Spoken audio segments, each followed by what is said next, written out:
चलिए, तो 18वें अध्याय का 49th श्लोक जो है, वहां से शुरू कर देते हैं। क्यों, मकरंद पढ़ोगे आप? हाँ, एक सेकंड। या तुम वो रिकॉर्डिंग जो है, तुम उसको रिकॉर्डिंग नहीं कर रहे, वो बोल रहे हो उसको। हाँ, आज तुम ठीक है। वो बोल। मैं भूल गया था। मगर अगर आप वो कर तैयार लो। हैं तो मैं वो श्लोक चला देता हूँ, है ना? हाँ, चला हाँ, लो चला लो। वो प्ले कर दीजिए। हाँ।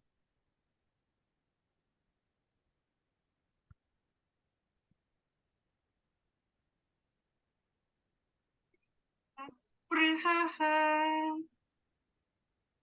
नैष्कर्म्य सिद्धिं परमां संन्यासेनाधिगच्छति।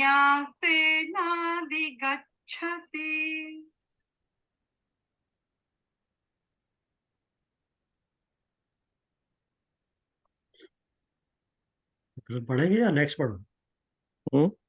मकरंद पढ़ेंगे? हाँ यार, ये थोड़ा प्रिंट की प्रॉब्लम हो रही है मुझे। अच्छा, तो मैं पढ़ देता तो हूँ। आप पढ़ दो हाँ, अशोक। आप पढ़ लीजिए। तथा हे अर्जुन, सर्वत्र आसक्ति रहित बुद्धि वाला, स्पृहा रहित और जीते हुए अंतःकरण वाला पुरुष सांख्य योग के द्वारा उस परम नैष्कर्म्य सिद्धि को प्राप्त होता है। सिद्धिं प्राप्तो यथा ब्रह्म तथाप्नोति निबोध मे। समासेनैव कौन्तेय निष्ठा ज्ञानस्य या परा।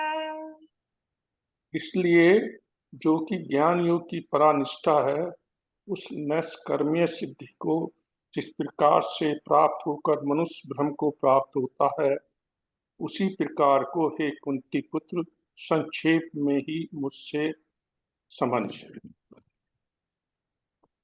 अब ये 3 जो श्लोक एक साथ हैं आगे।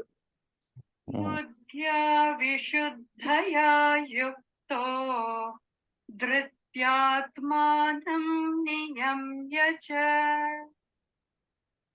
शब्दादीन् विषयान् त्यक्त्वा रागद्वेषौ व्युदस्य च विविक्तसेवी लघ्वाशी यतवाक्कायमानसः ध्यानयोगपरो नित्यम् वैराग्यं समुपाश्रितः अहंकारं बलं दर्पं कामं क्रोधं परिग्रहं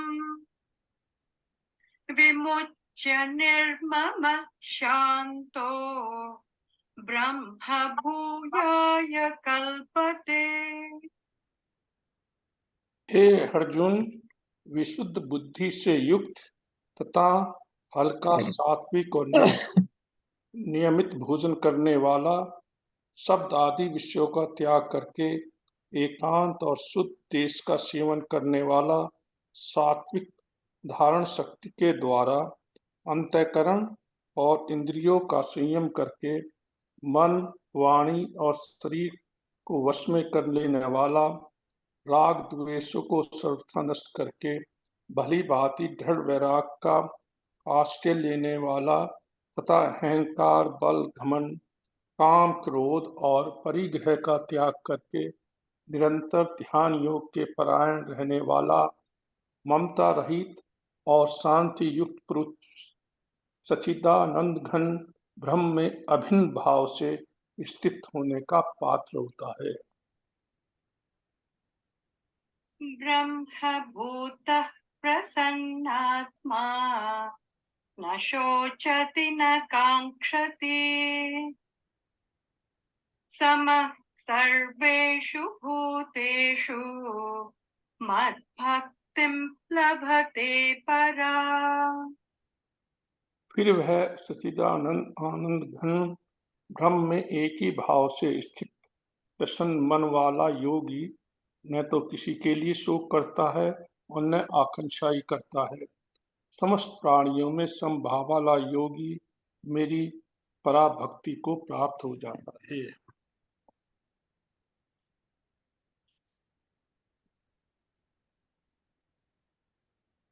भक्त्या मामभिजानाति यावान्यश्चास्मि तत्त्वतः ततो मां तत्त्वतो ज्ञात्वा विशते तदनन्तरम्। और उस पराभक्ति के द्वारा वह मुझ परमात्मा को मैं जो हूँ और जितना हूँ ठीक वैसा का वैसा तत्व से जान लेता है तथा उस भक्ति से मुझको तत्व से जानकर तत्काल ही मुझ में प्रविष्ट हो जाता है। सर्वकर्माण्यपि सदा कुर्वाणो मद्यपाश्रयः मत्प्रसादादवाप्नोति शाश्वतं पदमव्ययम्। और मेरे परायण हुआ कर्मयोगी तो संपूर्ण कर्मों को सदा करता हुआ भी मेरी कृपा से सनातन अविनाशी परम पद को प्राप्त हो जाता है। चेतसा सर्वकर्माणि मयि सन्न्यस्य मत्परः बुद्धियोगमुपाश्रित्य मच्चित्तः सततं भव। इसलिए हे अर्जुन तू सब कर्मों का मन से मुझ में अर्पण करके तथा समबुद्धि रूप योग को अवलंबन करके मेरे प्राण और निरंतर मुझ में चित्त वाला हो।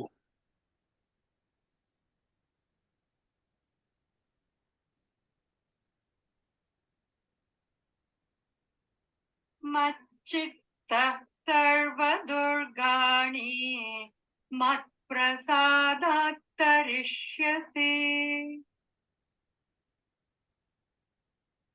अथ चेत्त्वमहङ्कारा न श्रोष्यसि विनङ्क्ष्यसि।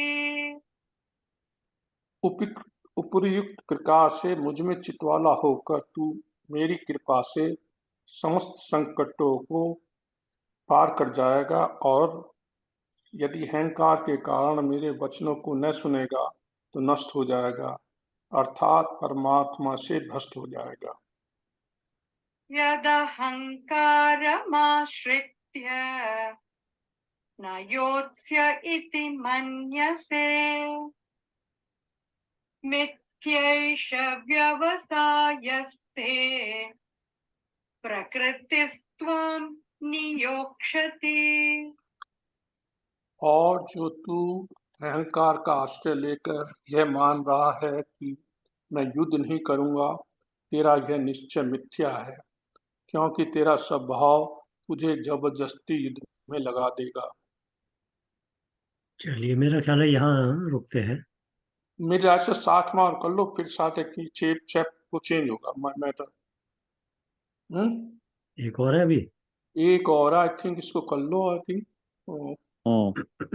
स्वभावजेन कौन्तेय निबद्धः स्वेन कर्मणा कर्तुं नेच्छसि यन्मोहात् करिष्यस्य वशोऽपि तत्।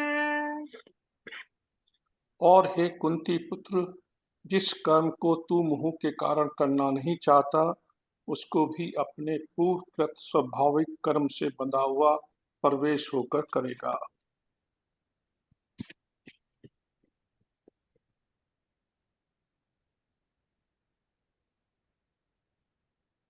चलिए, let's go through this slowly है। 49 से स्लोली वर्ड बाय वर्ड, श्लोक बाय श्लोक चलते हैं मेरा ख्याल।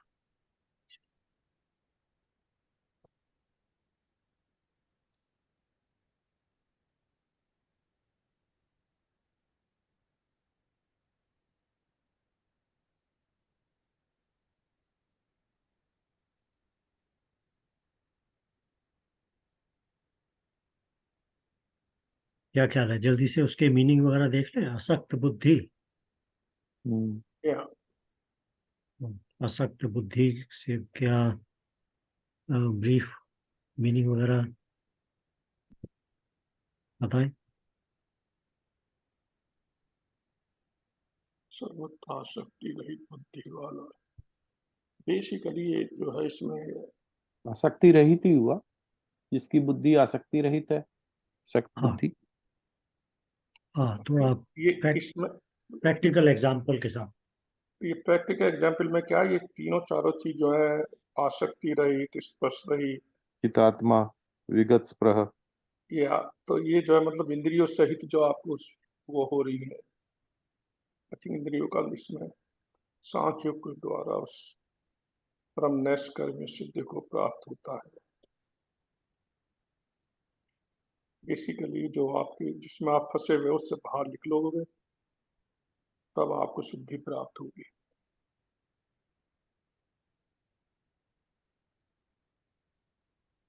और तुम बोलो हर्ष जी। तो जो अटैचमेंट से दूर है, जिसने जो है बेसिकली अपने बॉडी को कंट्रोल कर रखा है। विगत स्पृह, जो जिसको स्पृहा नहीं है, मीन्स रहित के जो है डिजायर्स नहीं है। Sorry, go ahead Makarand, you finish first. नहीं नहीं, मैं तो जस्ट आई आप वाज बोले थे ट्राइंग ना टू विगत अन्वय स्पृहा, करने की सोच रहा था इसको। विगत स्पृहा बोल रहे थे विदाउट मटेरियल डिजायर्स, राइट? विगत स्पृह, विदाउट मटेरियल डिजायर्स, हाँ। स्पर्श राइट? वो नहीं होता जो स्पृह ईर्ष्या है या डिजायर्स है? स्पृह, मतलब स्पर्श, स्पर्श तो उसको नहीं कहता टच करने को। नहीं स्पृह है, स्पृह, स्पर्श नहीं है, स्पृह है। स्पृह शायद या तो उसका है, ईर्ष्या का है, या वो है डिजायर का है। कोई आप और लाइट बताइए डाले, सर। क्या है ये स्पृह का मीनिंग? आया तो पहले भी है ये स्पृह वर्ड।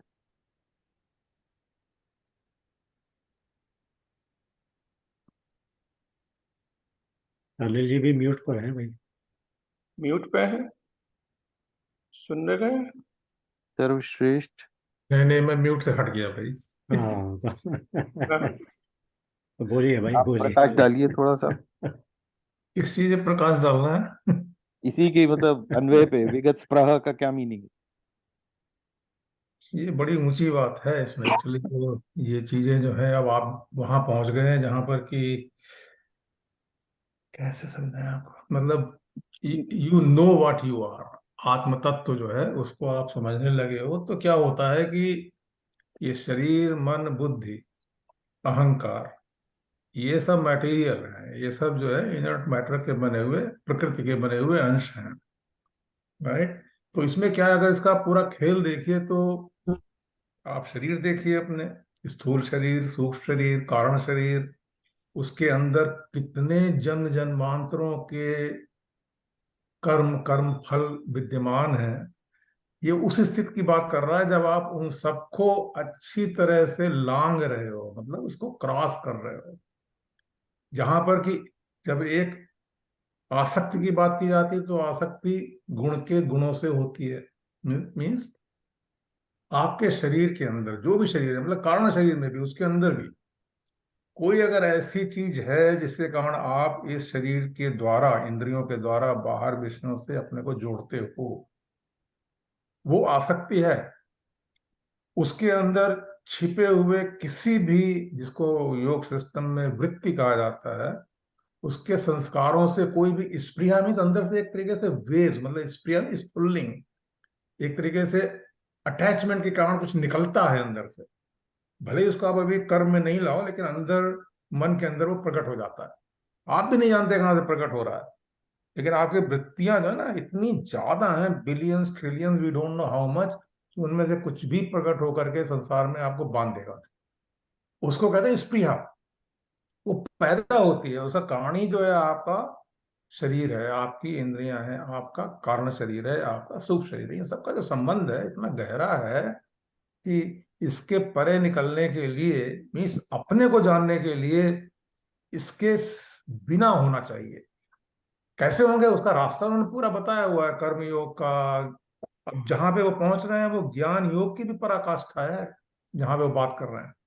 जहां पे कोई कर्म, आपने पढ़ा होगा कि सर्वम कर्माखिलम पार्थ ज्ञाने परिसमाप्यते। जितने भी कर्म है आप करते हो और कर्म के द्वारा होने वाले कर्म फल है, उनका जो अंतिम स्रोत है वो ज्ञान है, वो ज्ञान में जाके समाप्त हो जाते हैं।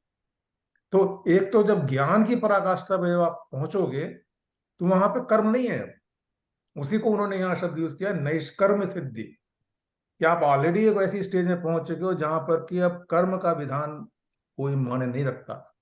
केवल आप सांख्य योग में ज्ञान में जा चुके हो और उसकी भी पराकाष्ठा में पहुंच रहे हो कि सब चीजों को जानते हुए विषयों में क्या है, इस संसार में प्रकृति में क्या है, माया में क्या है, उनके गुण क्या है, उन सबको समझते हुए जो कहते हैं तत्व वित्तमाबाहो गुण कर्म विभाग हो, उस गुण और कर्म के विभाग को अच्छी तरह से आप समझ चुके हो। आप अब तत्ववेत्ता हो गए हो। एक ऐसी विशेष अवस्था में जाने के पश्चात में वो ये कह रहे हैं यहाँ पर कि सर्वत्र आसक्ति रहित, सर्वत्र बुद्धि वाला, स्पृहा रहित, तो जो भी विजडम अंदर है प्योरिफाइड, फुल सात्विक उससे भरी हुई, परमात्मा की कृपा से जो कुछ भी इस प्रकृति का जो सात्विक तत्व है वो पूरी तरह से आपके, क्योंकि आप अभी जीवित हो, जीवित में तो आपका शरीर है। ये शरीर जब टूटेगा, अपने 5 तत्व है, वो एक अलग तत्व है, एक अलग बात है अपने गुणों के अनुसार। लेकिन जब तक है और आप इसमें प्रयासों के द्वारा, कर्मों के द्वारा करते करते ज्ञान की उस पराकाष्ठा में पहुंच गए कि आपको लगने लगा कि अब मैं अपने को समझने की कोशिश कर रहा हूँ। मतलब इसमें वेदों में तो बहुत मंत्र हैं इस विषय में कि आपको कैसा लगता है कि यो सा वसो पुरुष हसो अहम अस्मि। एक ऐसी अवस्था आ जाती है कि जब मैं देखता हूं तो मुझे लगता है कि अरे मैं वही तो हूं जो वो है, जिसको वो यहाँ बता रहे हैं। अब याद है ना, प्रसन्न ब्रह्म भूता प्रसन्न आत्मा, ब्रह्म हो जाना, ब्रह्म भूता, जो भूत था वो ब्रह्म भूता, जो अभी तक इस शरीर में है और अपने को शरीर से ही मानता है, वो भी शरीर से अलग अपने स्वरूप को देख करके ब्रह्म को अनुभव करता है। जब उस अवस्था में पहुंचता है तो उससे पहले का जरा सा वो बता रहे हैं कि आपके साथ क्या क्या है। आसक्ति रहित, स्प्रिया रहित, और पूर्णतः अंतःकरण को जीतने वाला। आप देखिए इंस्ट्रूमेंट्स, इंद्रियां, कर्मेंद्रियां, ज्ञान इंद्रियां, उसके अंदर मन, मन के अंदर विवेक, बुद्धि, प्रज्ञा, क्या क्या अंदर भरा पड़ा है, उन सबको पूर्णतः जो पुरुष अच्छी तरह से जीत लेता है, he has full control now, full command, full command. इस उसमें कोई अब इफ एंड बट नहीं बचता। एक ऐसी अवस्था में जब आप पहुंच जाओगे तब आप कहते हो कि आप पूर्णतः नैष्कर्म सिद्धि को प्राप्त हुए। वरना एक भी स्पृहा या एक भी किसी भी प्रकार का जो आसक्ति है वो आपको कर्म करने को बाध्य करेगा, और वो कर्म का बाध्य करके आपको कर्म के फल के साथ में जोड़ देगा। अगर आप योग दर्शन में जाओगे तो इसी को, उसमें आता है त्रैगुण्य संयम, त्रयम एकत्र संयम। जब आप ध्यान और समाधि, इन 3 अवस्थाओं को, त्रयम एकत्र, इन तीनों को मिला करके जब होता है, आप कंटिन्यूस जब प्रयास करते हो, आप देखिए दीज आर इंटरनल प्रैक्टिसेस, धारणा, ध्यान, समाधि। जब इसको कंटिन्यूअसली आप करते चले जाते हो, करते चले जाते हो, तब एक ऐसी विशेष अवस्था आती है कि संयम पैदा होता है। और तब वो कहते हैं, अगर आप जाइए पढ़िएगा, उसमें दिया है तत्र प्रज्ञा प्रतिष्ठिता। तब जाकर के जो प्रज्ञा है वो इसी मन के अंदर प्रतिष्ठित होती है अंदर, लेकिन प्रतिष्ठित नहीं है। और प्रज्ञा के मतलब क्या होते हैं? ज्ञा मीन्स टू नो, प्रा मीन्स विच इज सुप्रीम। आप ऑर्डिनरी मन के द्वारा इस संसार के विषयों को जानते हो, ज्ञान विज्ञान उसके अंश है, लेकिन जो प्रज्ञा है उसके द्वारा जो प्रज्ञान है उसको जाना जाता है, मीन्स परमात्म तत्व को जाना जाता है। तो जब प्रज्ञा प्रतिष्ठित होती है आपके अंदर, तब ये स्थिति आती है स्प्रिया रहित, आसक्ति रहित, नैष्कर्म सिद्धि, ज्ञान की पराकाष्ठा, आप वहां पहुंच जाते हो। मतलब इसको कैसे अनुभव आप करोगे अभी इस अवस्था में रहते हुए, जरा I don't know, I can not explain it simple, but या बहुत एक वो बहुत अवस्था बढ़िया, आती है, बहुत वो एक बढ़िया, बहुत अवस्था बढ़िया, पहुंचती बहुत है, बढ़िया। या एक एक एक अवस्था पहुंचती एक एक एक हाँ हर्ष एक हर्ष इसमें थोड़ा सा एक वो है, जस्ट बेसिकली उल्टा। ये सांख्य, ये जो संन्यास सेन को सांख्य योग की हिंदी करी है, मतलब इसमें सांख्य योग वैसे नहीं है संस्कृत के अंदर लिखा हुआ। ये इसका कहाँ से अटैचमेंट हो गया? संन्यास, संन्यास से किया गया है ये अटैच सांख्य योग? हाँ, असली संन्यास के कारण से ही सांख्य योग को जोड़ा गया उसके साथ, संन्यास शब्द के साथ में, इसलिए जोड़ा गया उसको। But let me just go back a little bit, है या थोड़ा श्योर, थोड़ा सा सिंप्लीफाई करने की कोशिश तो करने में कोई हर्जा नहीं है ना। तो आप समझिए, आपने वो देखा है, वो काउबॉयज होते हैं, वो रस्सी घुमाते हैं और वो जो या जो बैल होता है उसके सिर पे डालते हैं और उसको पकड़ या लेते हैं उससे, रस्सी से, लासो, है लासो, लासो। हाँ, या अच्छा, हाँ मुझे उसके LASSO। नासो, अच्छा। हम्म, तो वो उसका क्या तरीका क्या होता है कि वो घोड़े पे बैठा होता है, हाथ में उसके एक रस्सी होती है, वो रस्सी के जो दूसरा एंड होता है उस पे उसने फंदा बनाया होता है, लूपा।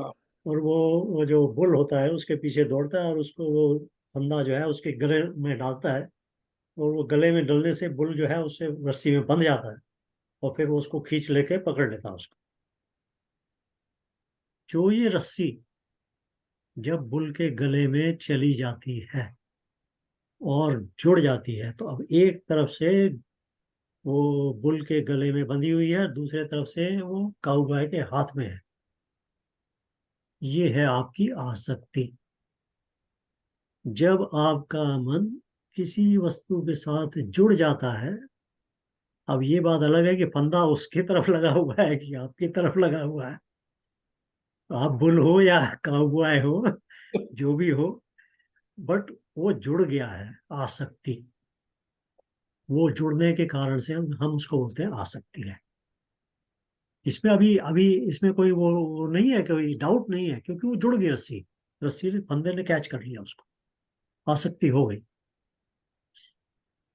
डिजायर जो होती है, इच्छा जैसे हम बोलते हैं, वो क्या है, वो शुरू होती है जब वो रस्सी घुमाना शुरू करता है। अभी उसकी रस्सी घूम रही है और इच्छा क्या है, उस बुल के गले में डल जाए,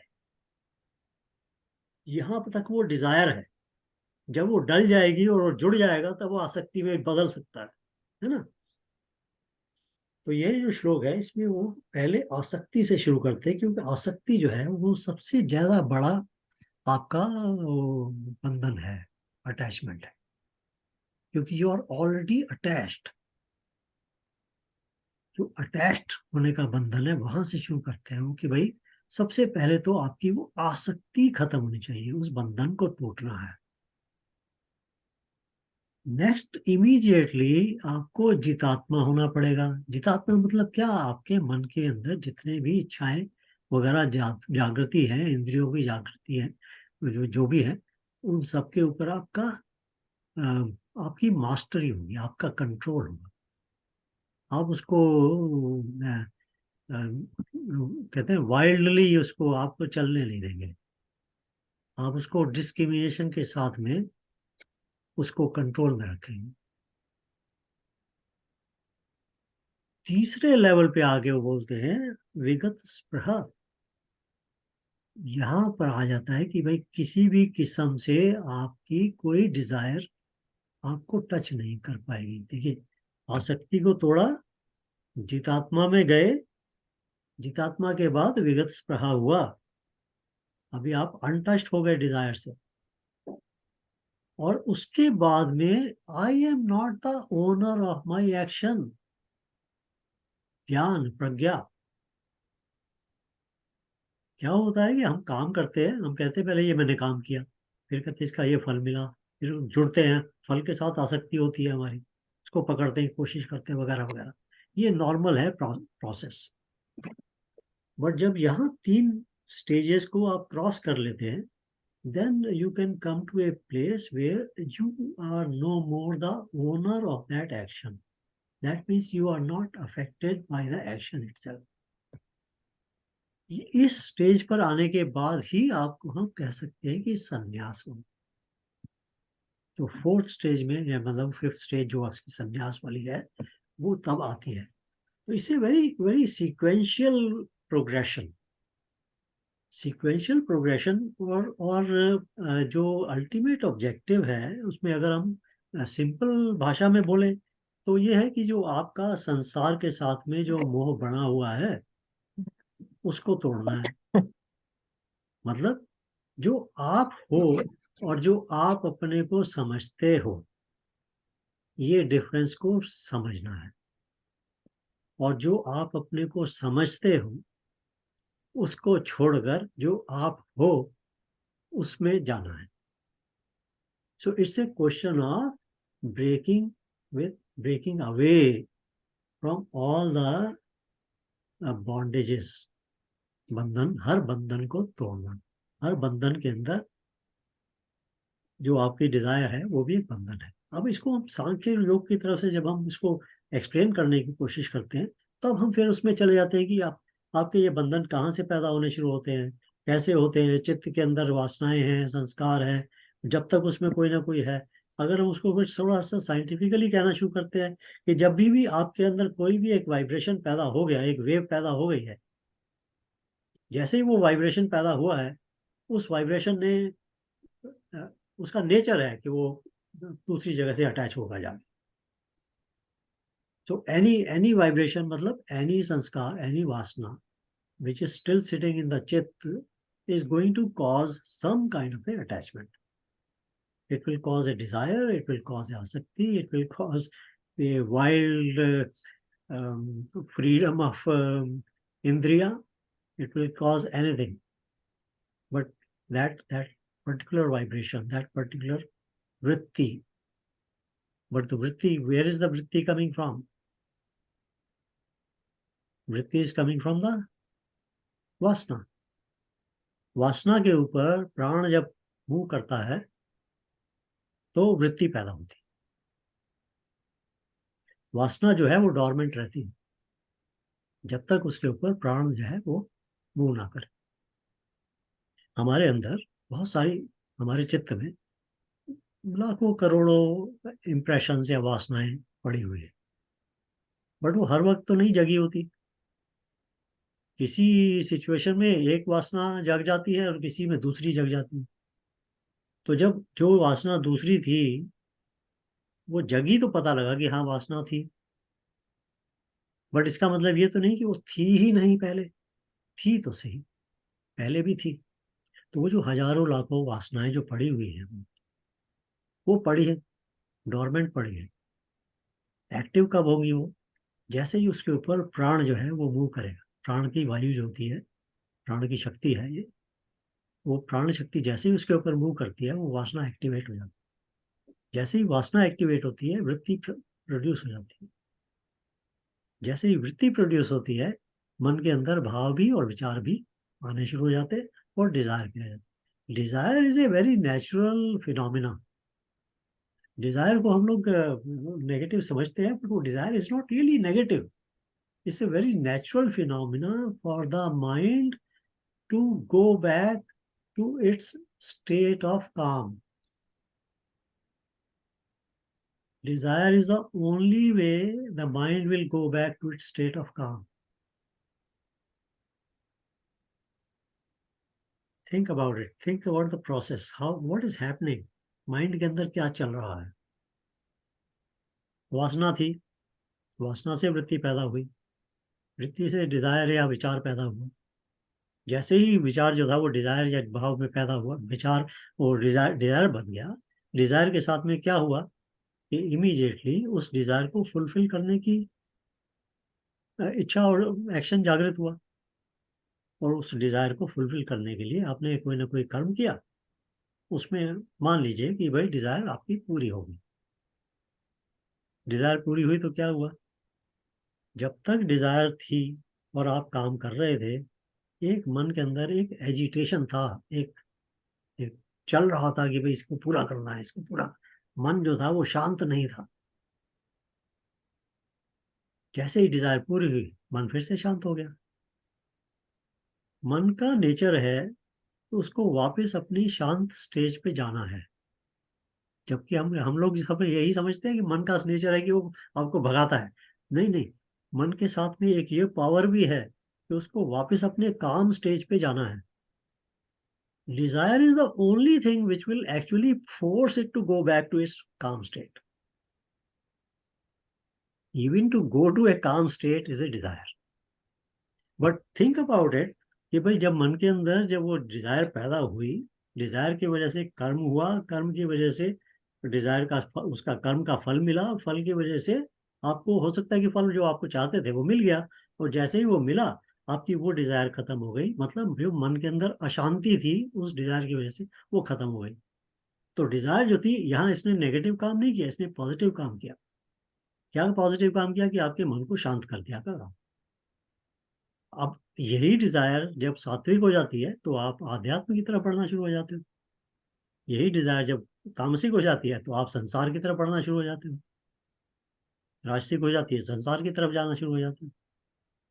तो डिजायर को तो हम वो कहते हैं ना कि वो एक एक बूढ़े की लाठी की तरह से हम यूज करते हैं। अगर हम आज अध्यात्म के लिए भी बैठे हैं या हम चर्चा चर्चा भी कर रहे हैं तो इसके पीछे भी कोई ना कोई डिजायर है, तभी है ना। बट वो डिजायर की क्वालिटी अच्छी है, वो डिजायर जो है वो सात्विक है, वो आपको ज्ञान की तरफ प्रेरित कर रही है, इसलिए वो चल रहा है उसमें। इवेंचुअली तो ये डिजायर भी खत्म होनी चाहिए ना। तो जब वो स्टेज पे जब पहुंचेंगे, जब ये वासना का जो चित्त के अंदर वासनाएं जो जुड़ी हुई थी सारी की सारी, वो सारी की सारी मान लीजिए कि आपने धीरे धीरे वो कपूर की तरह से हवा में उड़ा दी, खत्म होती चली गई। सब्लिमेट। सब्लिमेट। जब भी डिजायर है, जब भी वो वासना है, जब भी वो वृत्ति है, उस वृत्ति के साथ में अहम का भाव भी है। अहम का भाव उसके साथ जुड़ा है। मैं हूं, मैं करता हूं। जैसे जैसे डिजायर्स कम हो जाती है, जैसे जैसे वृत्ति कम हो जाती है, या जैसे जैसे वासना कम हो जाती है, जैसे जैसे चित्त शुद्ध होता चला जाता है, अहम का भाव भी कम होता चला जाता है। जब वो स्टेज आ जाती है कि अहम का भाव इतना कम हो जाए कि ये अहम भी ना रहे कि मैं करता हूं, जब उस स्टेज पर आपका चित्त पहुंच जाता है, तब आप नैश कर्म सिद्धि में चलेंगे। I am not even the doer, I do not do any action, I am actionless. That is the stage जहां आपको सन्यास का जो रियल मीनिंग है उस स्टेज पर आपको पहुंचाता है। And then the next stage from there is actually ये self realization. That is where you reach the peak and now you fly.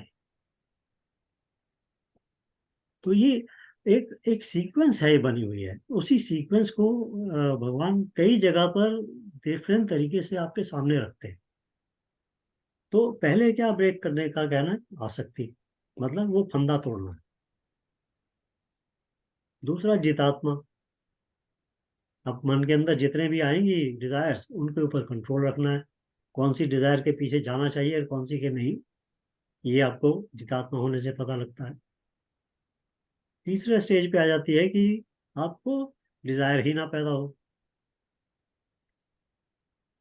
और चौथे स्टेज के ऊपर आ जाती है कि आप मैं करता हूं, ये भाव आपका खत्म है। मतलब इतना ज्ञान पे पहुंच गए आप, इतने ज्ञानी हो गए हैं, इतनी चित्त की शुद्धि हो चुकी है, अहम का भाव बिल्कुल खत्म हो चुका है। और जब वो भाव खत्म हो जाता है, वो भाव वहां पहुंच जाते हैं, तो आप सन्यासी हो। चाहे संसार में रह रहे हो तब भी आप सन्यासी हो, आप बन गए सन्यासी। और जब ऐसे ऐसे संन्यास के टाइम पर पहुंच जाएंगे आप, तो नेक्स्ट स्टेज जो इसकी है वो आपकी ब्रह्म ज्ञान की ही है। आत्मज्ञान कह लीजिए या ब्रह्म ज्ञान कह लीजिए, अल्टीमेटली मीनिंग सेम है। वो स्टेज है। तो ये एक श्लोक है, बट ये मतलब एक सीक्वेंस है, इसके अंदर एक कोशिश करते हैं हम जितनी भी सिंप्लीफाई कर सकें इसको समझने के लिए, बट है तो गुड़, काफी गुड़ है, और है तो मतलब एफर्ट भी चाहिए इसको करने के लिए। बट ये हम जरूर नोटिस कर सकते हैं कि किन चीजों के साथ में हमारी आसक्ति है। आसक्ति तो डेफिनेटली हमको बंधन में बांधी है ना, रस्सी तो जुड़ गई ना, जाके फंदा तो लग गया, फंदा लगा तो भी आसक्ति है, फंदा नहीं लगा तो डिजायर है।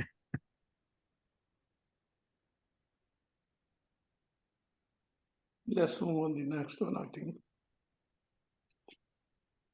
वैसे जस्ट साइड कमेंट कर रहा हूँ मैं, आप लोगों ने देखा ये जो काऊ बॉय वाली चीज है, ये फिल्मों में नहीं देखी है, मैंने तो इंडिया में देखी है बिल्कुल।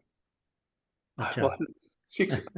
7 और 8 ग्रेड का हूँ मैं जब उस टाइम, तो जो मेरे नाना का गांव है ना वो जमुना के किनारे, तो लोग बाग जो है अपनी गायों को छोड़ देते हैं दान में करके, वो छुटा कर, वो गायों का समूह जब बहुत बढ़ जाता था तो वो फिर इनको बुलाते थे, वो वहां से आते थे, तो मथुरा से, ये तो मुझे 2 बार देखी है मैंने वहाँ, और उसको देखने के लिए मना करते थे, नाना जी मत नहीं जाना, क्योंकि उस टाइम गर्मियों में खेतों में कांटे वांटे होते हैं, और वो सारा दल दौड़ रहा है घोड़े के पीछे, वो भीड़ की तरफ कब आ जाए आ भी जाता है, तो तुम सारे नंगे पैर भाग रहे हो तो but I have seen it, they are not the movie, यहाँ तो आपने सबने देखा, मतलब इसका मतलब ये दृष्टिकोण है मेरा। ये काउ बॉय चीज थी, सब देशों को अपने आप आती थी उस जमाने में तो हाँ टीवी भी नहीं था कि वो जो, और वो तो धोती पहन के ही, वो जो घुड़सवार थे वो धोती पहन कर,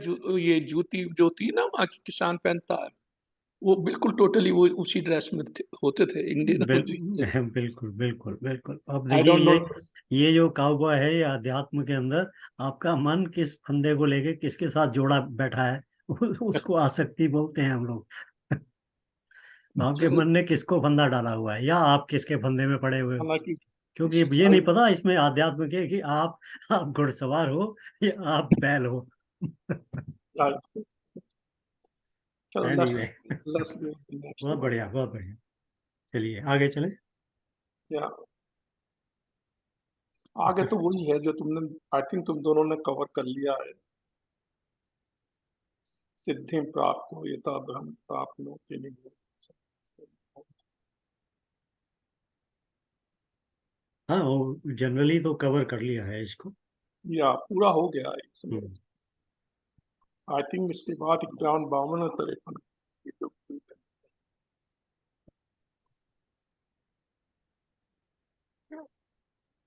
चलिए वो, अगले 3 श्लोक के इकट्ठे हैं। ये तीनों जो श्लोक हैं वहां पहुंचने का तरीका बताया है उन्होंने इन तीनों श्लोकों में, कि उसको लेने के लिए तुम्हें कैसा खाना खाओ या ये भोजन करो, कौन से शब्द बोलो, क्या त्याग करो, धारण शक्ति कैसी हो, चारों को ले जाके, असली जो एक्चुअली काम है इसमें अहंकार है, I am a controller of things, बस अल्टीमेटली वहां जाके हो जाता है वो एक्चुअली ये। अशोक बात तुम्हारी ठीक है, बट उसका जो रूट कॉज है वो अहंकार नहीं है, वो चित्त के अंदर की वासना है। No I understand that part, but हाँ असली जो है ना, तुम वहां आके कि भाई मेरी तरह से क्यों नहीं हुआ, मैंने कैसे कंट्रोलर हूँ मेरे फादर कहते थे कि दुनिया का हर आदमी तानाशाह होना चाहता है, पोएट तो बेस्ट पोएट, साइंटिस्ट तो best scientist, everybody want some kind different वे।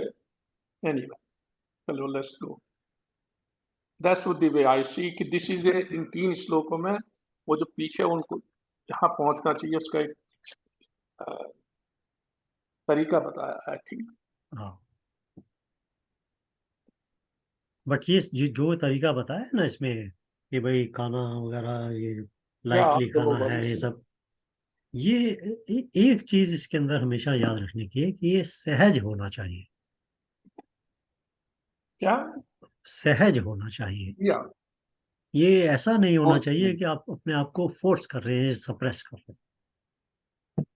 यस, उसको सहजता तक लेके जाना है। सहज नहीं होगा तो तुम व्रत पूरा नहीं कर पाओगे भाई। सहज नहीं होगा तो पता क्या होता है, वो होता है ना एक गुब्बारा, वो हाँ, लंबा सा गुब्बारा होता है, वो ये बहुत हो गया। गुब्बारे वाले उससे कभी वो बत्तख बना देते हैं, कभी चिड़िया बना देते हैं, कोई कुछ वो घुमा फिरा के, है ना। तो गुब्बारा होता है ना लंबा सा, अब उसमें या हवा भर गई, उसको एक तरफ से बांध दिया, बंद गया, वो पूरा हो गया। अब उसको जब हम एक तरफ से सप्रेस करते हैं तो दूसरी तरफ से हवा जो है वो ज्यादा हो जाती है। या मतलब सप्रेशन इज लाइक दिस, अगर आप एक जगह पर किसी भी इच्छा को सप्रेस करेंगे, वो कहीं ना कहीं दूसरी जगह जाके डिफॉर्मिटी क्रिएट कर देगी। सप्रेशन जो है उसकी सबसे बड़ी प्रॉब्लम ही है कि आज आप एक जगह सप्रेस करोगे, कहीं ना कहीं जाके दूसरी जगह वो उसकी शेप को चेंज कर देगा, कहीं ना कहीं डिफॉर्म करेगा यार।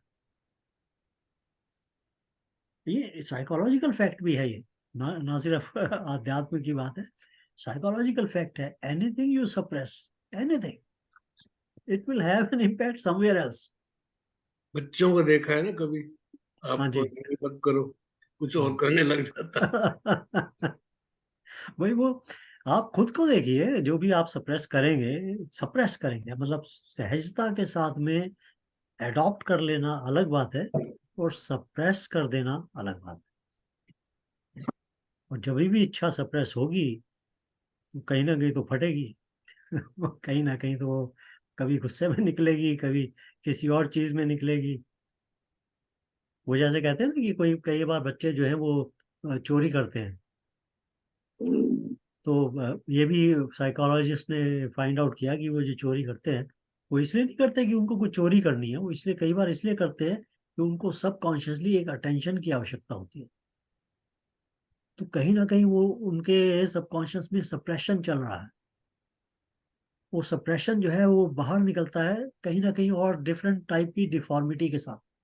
ये मेंटल डिफॉर्मिटी ही कहना चाहिए ना, जिसको कहते हैं हम वो कि वो जो क्या बोलते हैं उसको हिंदी में कि भ्रष्ट हो जाता है जैसे मन, तो कहीं ना कहीं वो डिफॉर्मिटी क्रिएट कर देता है। तो वो डिफॉर्मिटी जो है वो आपके बिहेवियर में नजर आनी शुरू हो जाती है। तो सप्रेस किया किसी चीज को, डिफॉर्मिटी हुई कहीं और, नतीजा निकला कुछ और। तो अध्यात्म के अंदर, साइकोलॉजी के अंदर, तो ऑब्वियसली आपको सेल्फ डिसिप्लिन और ये सारी ट्रेनिंग की जाती है, अध्यात्म के अंदर भी की जाती है। बट मेन पॉइंट दिस कि जो भी आप ये कर्म जो शुद्धि के लिए कर रहे हैं, ये आपकी सहजता तक जाने चाहिए। जित आत्मा जो है वो सहज जितात्मा होता है। जितात्मा जो है वो सप्रेशन वाला जितात्मा नहीं होता, उसको हम जितात्मा नहीं बोलते जो सप्रेस कर रहा है। जितात्मा जो है बहुत सहजता के साथ में जब वो अपने इच्छाओं को जीत लेता है, तब हम उसको बोलते हैं ये अब जितात्मा है। मैं देखिए ना, मैं सिगरेट पीता था, 20 साल सिगरेट पी, एक दिन छोड़ दी। अब वो जो छोड़ी, तो जितनी देर तक वो सप्रेशन में थी, तो अंदर से बहुत ज्यादा डिजायर होती थी। तो उसके बदले में मैं कभी खाता ज्यादा था, कभी पानी ज्यादा पीता था, कभी कुछ करता था, कभी कुछ, मतलब वो कई कुछ लोग कहते हैं कि भाई वो सिगरेट छोड़ने गया था तो च्युइंगम शुरू कर दी उसने, कि जब सिगरेट का तलब लगे तो च्युइंगम चबाना शुरू कर दो। तो थोड़े दिनों के बाद में सिगरेट तो छूट गई पर च्युइंगम की लत लग गई। वो जो सप्रेशन था वो चलता रहता है। बट सप्रेशन करने के बाद में, क्योंकि ये this is psychological factor, but eventually एक स्टेज आ जाती है जिसमें आप सहज हो जाते हैं। अब आपके सामने सिगरेट रख दी जाए, चला दी जाए, कोई पी रहा हो, कुछ कर रहा हो, आपको उसकी कोई इच्छा नहीं होती। तो अब आप सहज तरीके से सिगरेट से छुट्टी पा चुके हो। So that's how. तो अगर हम कहें कि जीत आत्मा यानी कि इसने सिगरेट छोड़ दी है, ये ये जो जब हम कहेंगे तो तब कहेंगे जब वो सहजता के साथ में सिगरेट छोड़ चुका हो। उससे पहले वो जितात्मा नहीं हुआ है, अभी उसकी छुट्टी नहीं है, सप्रेशन चल रहा है। तो जितात्मा और ये जितने भी ये छोटे छोटे बातें लिखी गई हैं कि भाई ये करने से वो सहजता तक ले जाना आवश्यक है। तो इसीलिए इसका हम मतलब लोग, यही हुआ ना कि अभ्यास से सहजता आ जाती है। हाँ, तो इसीलिए वो एक एक पाथ है, वो एक नियम बनाना, फिर उसके बाद में डिसिप्लिन करना, फिर उसके बाद में प्रैक्टिस करना, फिर उसके बाद में धीरे धीरे धीरे धीरे ऐसी स्टेज पे चले जाना कि वहाँ वो सहज हो जाए। जब हम घोड़ा होता है ना, कहते हैं यू ब्रेक ए हॉर्स, नया वाइल्ड घोड़ा होता है, उसको आप जब ब्रेक करते हैं उसके बाद सवारी करते हैं, तब आप जब चढ़ते हैं उसके ऊपर तो उसको लगाम वगाम डाल के, तो घोड़े को आपको लगाम से खींचनी पड़ती है कि भाई राइट में खींचो, घोड़े का मुंह राइट में होता है तो वो राइट में मुड़ जाता है, लेफ्ट में खींचो उसका मुंह लेफ्ट में होता है तो वो लेफ्ट में मुड़ जाता है, तो दोनों खींचो तो वो रुक जाता है। मतलब ये सारी लगाम के साथ में होती है। और धीरे धीरे एक ऐसी स्टेज आ जाती है जब घोड़ा और घुड़सवार एक हो जाते हैं, तो घुड़सवार को लगाम खींचने की आवश्यकता नहीं होती। हल्का सा पैर से उसका हल्का सा प्रेशर भी डाले ना उसको, तो घोड़े को पता लग जाता है कि मुझे राइट मुड़ना है या लेफ्ट मुड़ना है, ये जो भी करना है। वो सहजता की स्टेज में पहुंच जाता है। उस सहजता की स्टेज पे पहुंचने के लिए ये रास्ते हैं, नियम वगैरह जो बनाने, सेल्फ डिसिप्लिन। बट जो वर्ड है जित आत्मा, वो तभी यूज होगा जब आप सहज तरीके से अपनी इच्छाओं को अपने कहते कॉन्कर कर सके, not with force, not with suppression. मतलब you are still in the process. Suppression या फोर्स जो है, दैट इज ए प्रोसेस। सहजता इज वेर यू बिकम जितात्मा।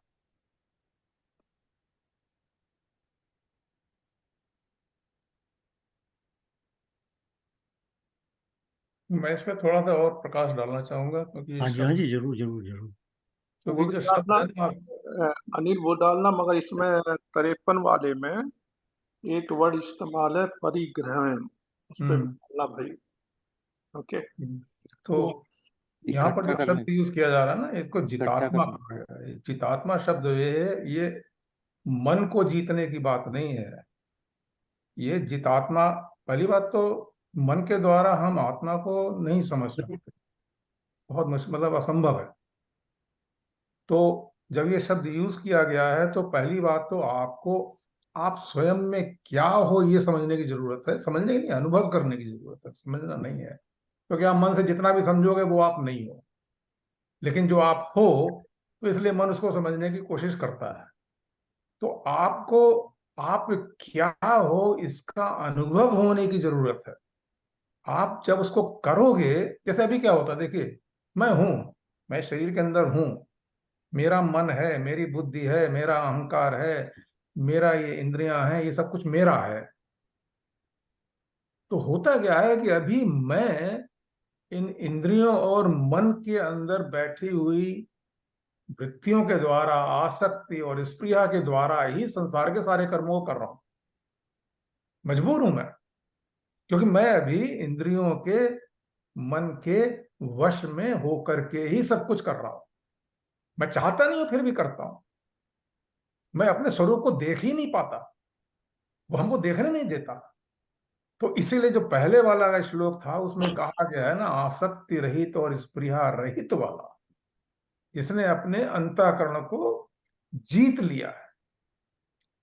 अभी तक क्या हो रहा है, इंद्रियों के द्वारा मैं जीता हुआ, मतलब मैं एक तरीके से बंधा हुआ, हालांकि मैं शेर हूं, I am the man, but बंधा हुआ इस संसार में चल रहा हूं। तो मेरा जन्म और मृत्यु होती रहती है, मैं क्या करूं, कोई रास्ता नहीं मेरे पास।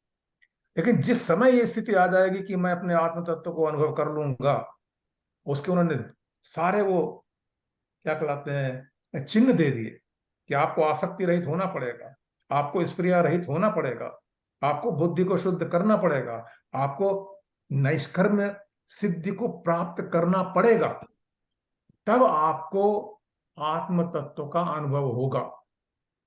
तब आप जो मन को कहोगे वो मन करेगा, ना कि जो मन कहता है उसको आप करोगे। एक विशेष अवस्था है, उसे कहते हैं जितात्मा।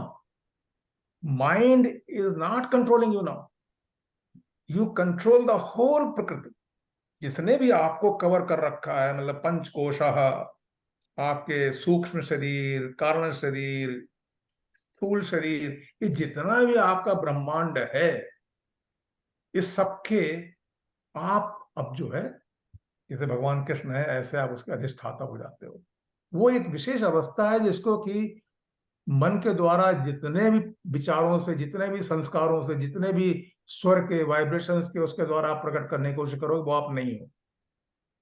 उसका जीतना ये बहुत बड़ी चीज है। मतलब जब हम ये कहते हैं तत्ववेत्ता महाबाहो, ऐसे महाभाव है अर्जुन तत्ववेत्ता, उसको जितात्मा कहते हैं, जो गुण और कर्म के विभाग को अच्छी तरह से जानता है। मन में क्या होता है, क्यों होता है, वृत्तियां कहां से आती हैं, सूक्ष्म शरीर क्या होता है, कारण शरीर क्या होता है, कर्म बंध, एवरीथिंग इज नो। कोई इसमें संशय नहीं। क्यों? क्योंकि वो जितात्मा है। उस विशेष अवस्था में जब आदमी पहुंचता है तब वो नैष्कर्म सिद्धि को प्राप्त करता है और ज्ञान की पराकाष्ठा पे होता है। जो ज्ञान की भी जो चरम सीमा होती है वहां पहुंचता है। और इन दोनों का जो साधन है वो इसमें 51 से लेकर 53 में बताया है, जो कि 50वें में बताया कि इसको तो संक्षेप में सुन कि मैं कैसे यहां पहुंचूंगा। उन्होंने कहा ना उसमें कि ज्ञान योग की जो परानिष्ठा है, ज्ञान योग का भी जो एक्सट्रीम है, उस नैष्कर्म सिद्धि को जिस प्रकार से प्राप्त होकर मनुष्य ब्रह्म को प्राप्त होता है, मतलब इंद्रियों से, मन से ब्रह्म नहीं प्राप्त होता। ब्रह्म को प्राप्त करने के लिए जितात्मा ही होना पड़ता है, आत्म तत्व को समझना पड़ता है। उपनिषदों में भी मंत्र है उस पर। मैंने आपको एक बार पहले कहा भी है कि वो अष्ट चक्र नव द्वारा देवा नाम पुरायोध्या तस्याम हिरणमय कोशा स्वर्गो ज्योतिषावृता हिरणमय परे कोशे विरजम ब्रह्म निष्कलम तत्शुभ्रम ज्योतिषाम ज्योतिरेकम तद्यद आत्मविदो विदु। इसके परे एक ब्रह्म है जो रहता है, निष्कल है, और उसको आत्मविद ही जान सकते हैं। जिन्होंने आत्म तत्व को जाना है वही जानते हैं, और कोई नहीं जान सकता। तो उस आत्म तत्व को जानना ही जितात्मा होना है, और जितात्मा ही उस ब्रह्म को प्राप्त कर सकता है। उसके साधन दिए हुए यहाँ पर, क्योंकि हम एज ए ऑर्डिनरी मनुष्य इन सब चीजों से घरे हुए, मतलब भरे हुए हैं। ये जो पंचकोशा, उनके अट्रैक्शंस, इसीलिए उसको हिरण्यमय कहा जाता है, हिरण्यमय कोशा, उनसे हम भरे हुए। लेकिन हिरणमय परे कोशे विरजम ब्रह्म निष्कलम, एक ब्रह्म निष्कल है। शुभ्रम तत्शुभ्रम ज्योतिषाम ज्योति ही एकम, इस ब्रह्मांड में जितनी भी ज्योतियां प्रकाशित हो रही उनका अकेला एक ज्योति। तद यद, यह जो वो है आत्मविदा विदु, जो आत्मविद हैं उनके द्वारा जाना जाता है। तो यहां से संक्षेप में योग इसमें अथर्ववेद में कहा गया है कि आप जो है पहले आत्मविद बनो, तब ब्रह्म का ज्ञान होगा। आत्मविद जब बनोगे तो आपके ऊपर जो ये पंच तत्वों का ये जो बहुत बड़ा एक गहन पूरा एक कहते हैं ना हिरण्य घेरा पड़ा है आपको, इसके अंदर से आपको वो रोशनी लगती है। मतलब जो बृहदारण्य उपनिषद है उसमें यही है कि जो अरण्य है, ये जंगल है, बहुत ही घना और बृहद है इस संसार का। इसके अंदर एक मुझे कहीं से रोशनी दिख जाए ताकि मैं उस मार्ग से इस जंगल को प्राप्त कर लूं। वो ये मार्ग है यहाँ पर दिया हुआ कि देखो इस संसार के अंदर भटकते रहो जीवन भर, जन्मांतरों तक, कोई अंतर नहीं पड़ता, करो। लेकिन एक रास्ता है, वो इन 51 से 53 में बताया जाएगा कि कैसे एक इंडिविजुअल सोल, जीव, उस परम तत्व को प्राप्त कर सकता है, अनुभव कर सकता है। वो अब यहाँ पर इन्होंने बताया है। इसमें पहला काम है बुद्धि की विशुद्धि। पहला काम बुद्ध या विशुद्ध है। जब आप लोग आगे बढ़िए, मैं तो बता दिया जो बताना है, उसके आगे अब हर्ष जी अगर आप इन चीजों को और क्लियर करें अच्छा रहेगा। अनिल जी, आपने सब कुछ समझा दिया है।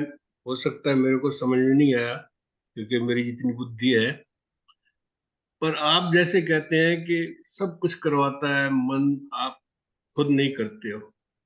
सब कुछ ये खत्म करके फिर कहते हो कि मैं करता हूँ, फिर अहम उसमें आ जाता है। इसकी थोड़ा डिफरेंस कैसे है, ये सब थोड़ा समझा दे। या बहुत बड़ा विषय है वैसे ये जो आप संक्षेप में पूछ रहे हो। नहीं, पर मेरे को समझ में नहीं आया, इसलिए हो सकता है मैंने गलत पूछा हो। और नहीं, इसको आप सिंपल समझिए। आज मैं हूं या आप हैं, कल आप नहीं होंगे इस संसार में, राइट? वो समय आएगा जब हम नहीं होंगे। मतलब मेरी इंद्रियां नहीं होंगी, मैं आंखों से देख नहीं पाऊंगा, कान से सुन नहीं पाऊंगा, दिमाग नहीं लगा पाऊंगा और सब नष्ट हो जाएगा। तो इसके मतलब ये है कि जो ये सब कुछ हो रहा है वो मैं नहीं हूं। तो मैं क्या हूं ये मुझे नहीं पता, अभी हूं ये पक्का है, लेकिन मेरा अपना स्वरूप क्या है वो मुझे नहीं पता। इसी को गीता हमें शुरू से आज तक बताते चले आ रहे हैं कि नैनम छिन्दन्ति शस्त्राणि नैनम दहति पावका, न इसको कुछ छेद सकता है, न जला सकता है, न सुखा सकता है। देही नित्यम अवध्योयम देहे सर्वस्य भारत। इस देह के अंदर एक देही है जो नित्य है और सबके अंदर है सर्वस्व। वासांसी जीर्णानि यथा विहाय नवानि गृह्णाति नरोपराणि। कितनी तरह से उन्होंने समझाने की कोशिश की, भाई एक तुम हो अंदर जिसके कि ऊपर की जो लेयर्स हैं ये टूटती हैं, बिखरती हैं, फिर जुड़ जाती हैं। तो जब आप ये कहते हो ना कि मन से सोचता हूं, क्रियाएं होती हैं, ये आप नहीं करते हो, ये मन करता है। वेदों में मंत्र हैं, यस्मान नरिते क्रियते कंचन कर्म क्रियते, जिसके कि बिना एक लेश मात्र भी कर्म नहीं किया जा सकता, ऐसा मेरा मन, तत्मे मनः शुभ संकल्प मस्तु। तो ये जितनी भी क्रियाएं होती हैं उसका जो स्रोत है वो मन है। इसका मन के मतलब है, अंदर जी इसका मतलब है जो मन से करते हो वो नहीं करना है, जो आप करते हो तो वो डिफरेंस उस तक पहुंचने की प्रक्रिया है जो आप कर रहे हो ना, जैसे। नहीं, तो जो हाँ, मन है करता तो वही है, मन अच्छा। करता तो वही है, लेकिन हुआ क्या है कि मन जो है अभी इन 3 गुणों से युक्त है। सतोगुण, रजोगुण, तमोगुण के मिक्सचर से है। उसमें जो रजोगुण है ये करवाता है। जब वो सतोगुण के साथ मिलकर करता है तो वो अच्छे काम करवाता है, जब तमोगुण के साथ मिलकर करता है तो बुरे काम करवाता है। और उन दोनों के परिणाम पाप और पुण्य के रूप में हमारे अंदर ही रहते हैं, आप उसे अपने को बचा नहीं सकते। तो ये जो मार्ग है इसमें बताया गया कि भाई देखिए, एक तो ये कि आप उस मार्ग से चलते रहिए, कोई दिक्कत नहीं है, नथिंग रॉन्ग विद इट, संसार में सब लोग यही कर रहे हैं। लेकिन उसमें उन्होंने एक मार्ग दिया है हमारे अध्यात्म में कि देखो तुम अगर ये मार्ग अपनाओगे तो पहला काम क्या होगा कि जो तमोगुण आपके अंदर है उनकी कमी होनी शुरू होगी। आपका जो मन है वो सतोगुण की तरफ ज्यादा वो हो जाएगा, और सतोगुण के अंदर जो क्रियाएं होंगी वो अच्छी होंगी। तो पहले तो आपकी उन्नति ये होगी कि आप जो बुराइयां, बहुत तरह तरह की बुराइयां करते हैं संसार में, उससे बच जाओगे। That is the first development in you as physical body and mental body. फिर जब आप अपने मन को अपने से परे कोई एक शक्ति है उसकी तरफ लगातार लगाते रहोगे तो मन के अंदर एलिवेशन होगा। जैसे आपको पता नहीं, पानी को मतलब प्रकृति का ये गुण है कि वो हमेशा ऊपर से नीचे की तरफ गिरता है। उपनिषदों मंत्र है, केनेशितम प्रेषितम मन पतति, किससे अट्रैक्ट होकर के मन जो है गिरता है। जो संसार का लव है जिसे पैशन कहते हैं, उसमें भी क्या होता है, आई फेल इनटू लव। कोई आज तक रेस किया है लव में? Nobody. I fall into love. कोई नहीं ऊपर उठता जब तक कि ईश्वर के साथ नहीं जोड़ोगे, क्योंकि ईश्वर एक ऐसी सत्ता है जो मन के द्वारा पकड़ी नहीं जा सकती, समझी नहीं जा सकती, लेकिन उसके लिए तरह तरह से जो हमको बताया गया है उससे ऐसा लगता है कि मन एलिवेट करेगा। शुद्धि है उसमें, पवित्रता है, प्रकाश है। तो क्या होगा कि इस तरह से मन को एक रास्ते में निकालने से क्या होगा, है ना, बुद्धया विशुद्धया, बिल्कुल शुद्ध बुद्धि के द्वारा। तो इससे क्या होगा कि आपके जो अच्छे कार्य करते हो उनमें भी जो बहुत ही, हम उसके लिए वर्ड यूज करते हैं, परिमार्जित कार्य, फिर वो शुरू होते हैं। आप देखोगे आपकी उन्नति कैसे होती जा रही है, आपके अंदर शुद्धता बढ़ती जाएगी। और जब आप देखो ना, कीचड़, कीचड़ से नीचे की तलहटी बिल्कुल नहीं दिखती, उसके बाद में उसको शुद्ध करते जाओ, शुद्ध करते जाओ, पानी बिल्कुल प्योर पानी, नीर हो जाए तो नीचे कुछ दिखता है, क्योंकि उसमें भी लहरें उठती है तो दिखता है, लेकिन अभी भी वो थोड़ा सा स्पष्ट नहीं दिखता। उसके बाद में आप उन लहरों को भी शांत कर दो, तब आपको नीचे स्पष्ट दिखता है क्या है उसके पीछे बैक में। तो ये जो कार्य है ये क्रिया के द्वारा ही आपके द्वारा किया जा सकता है, इसी को हमारे यहाँ कर्म योग कहा गया है। वो कार्य करना जिससे कि मेरा परमात्मा है उससे योग हो जाए, वो कर्म करना, उसी को हमारे यहाँ यज्ञ कहा गया है। यज्ञ का मतलब ही यही है, एक तो कहते हैं यज्ञो वही विष्णु, विष्णु में सर्वत्र व्याप्त, जो यज्ञ है वो सर्वत्र व्याप्त है। दूसरा यह ज्ञान, जो जानने योग्य है उसके लिए आप जो कुछ भी करते हो वो यज्ञ है। इसलिए यज्ञ की परिभाषाएं अगर आप भागवत गीता में देखिए कितनी तरह से दिए हैं। मन को अपने अंदर आहूत कर देना, प्राणायाम कर, जाने कितनी तरह समझाया गया है। ये भी यज्ञ है, ये भी यज्ञ है, ये भी यज्ञ है, क्योंकि इन सब में प्रयास एक ही है, I want to know who is ultimate. तो आप आज तक जो करते हो या हम भी जो करते हैं वो मन से करते हैं और मन की इच्छाओं से करते हैं। और उसके विषय में जब आप डिटेल में जाओगे, जब कर्म थ्योरी में जाते हैं, जब कर्म के विषय में बात आती है, तो जो हमारा कारण शरीर है, जिसके कारण मैंने जन्म लिया है, उसके अंदर असंख्य वृत्तियां हैं। वृत्ति मीन्स एक वृत्त है मेरा, मेरी एक डोमेन है, एक मेरा कोर है, उसके अंदर जो कुछ भी भरा हुआ है, जो मेरा आत्म तत्व है, उसके ऊपर जो कवरिंग्स हैं, जो कंटेमिनेशन है, उनकी जो वृत्तियां हैं, वो असंख्य हैं, जो मैंने स्वयं ही जन्म जन्मांतरों में अपने कर्मों और कर्म के फल के द्वारा अपने अंदर इकट्ठा कर रखी है। That's what I see in the physical form, in whatever we have, whatever karma I have done, this is what I am in the स्थूल फॉर्म। लेकिन सूक्ष्म में आप वहां तक पहुंचने में बहुत समय चाहिए, या तो क्योंकि एनर्जी लेवल पे आप रहते हो, आप एनर्जी लेवल पे हो। Even mind you can not see, right? Mind is the energy level, you have to go very सूक्ष्म, जहां प्राणवायु और वो सब जाकर के अनुभव कराते हैं। आपको पता है वेदों में ये दो शब्द आते हैं, अग्नि के लिए और वायु के लिए। वायु के लिए आता है मातरिश्वा, अगर आप उसके संस्कृत माने देखें, मातरी ही श्वा, सांस की भी जो माता है, श्वास की जो माता है, वो मातरिश्वा, वो आपका वाइटल फोर्स है। ये शब्द यूज किया जाता है योग इसमें, वेदों में, मातरिश्वा। वहां पर अग्नि और वायु का बहुत बड़ा ध्यान है, बहुत बड़ा। लेकिन anyway I will not go into that, but simple जो आपका प्रश्न है उसका आंसर ये है कि यस, मन के अंदर असंख्य वृत्तियां, और उसके बाद में इंद्रियों का जो मन के साथ में संयोग है, उससे इंद्रियां लाइक इंस्ट्रूमेंट्स, इनसे बाहर की चीजों से कर्म, मतलब शब्दों से, स्वर से, टेस्ट से, स्पर्श से, जो कुछ भी मैं ज्ञान अंदर ले जाता हूँ, उसका आवागमन, गुणा गुणेश वर्तन्त, गुण गुण में वर्त रहे हैं। तो ये सब चल रहा है खेल, ये ब्रह्मांड का खेल है, माया का। इससे हम अपने को कुछ नहीं कर सकते। इससे मैं अपने को इस ज्ञान के द्वारा, इस मार्ग पे जाते हुए अपने स्वरूप को अनुभव कर लूंगा। तो क्या होता है, ये जो माया है ना, इसका स्वरूप बिल्कुल साफ दिखता है, ये है क्या, एक एक चीज समझ में आती है, ऐसा क्यों हो रहा है, क्यों ऐसा किया गया, सब समझ में आता है। लेकिन आपको जितात्मा होना पड़ेगा, जितेंद्रिय नहीं होना। जितेंद्रिय होना, इंद्रियों को जीतना, मन को जीतना, आपको जितात्मा होना है। उसका जो तरीका है वो आपको इन तीन उसमें बताया जाएगा, ताकि आपको ब्रह्म की अनुभूति हो सके। आपको ध्यान में जाना पड़ेगा, कोई रास्ता है नहीं, वो बताएंगे इसमें आपको। तो उसमें मैं, अब आप ही लोग पढ़िए और समझाइए, ताकि मैं देखूं उसमें क्या क्या और देखिए आता है, एक एक शब्द के अंदर, एक एक शब्द में जाके देखिए आप। Thank you. या हर्ष जी, मैं आप, अच्छा ये जो तामस सात्विक जो समझाया है ना, तब थोड़ा बहुत समझ में आना होगा। यह संसार बना ही उसका है, आप उसमें कुछ नहीं कर सकते, सिर्फ हाँ आप। विनोद जी, आपने नहीं प्रचार कर रहे व्यक्ता जी, सुनने में व्यस्त है। राम विनोद जी को जगा रहा हूँ थोड़ा सा। मैं बोल रहा हूँ, मैं सुनने में व्यस्त हूँ। I know. चलिए इन 11:51 से 53 को कीजिए, क्योंकि नहीं तो एक एक शब्द के द्वारा मैं जा सकता हूं उसमें, कि बुद्धया विशुद्धया युक्त धृतात्मा आत्मानम नियम्य च, विशुद्ध बुद्धि के द्वारा, जहां पे ये तृतीया है, बुद्धया विशुद्धया, विशुद्ध बुद्धि के द्वारा। इसमें कहीं वो जो जो उसके अर्थ में दिया हुआ है ना, हल्का सात्विक और नियमित भोजन करने वाला, ये कहीं शब्द मुझे नहीं दिखा इसमें श्लोक में। उसमें उन्होंने लद्वासी का वो किया, लघवाशी।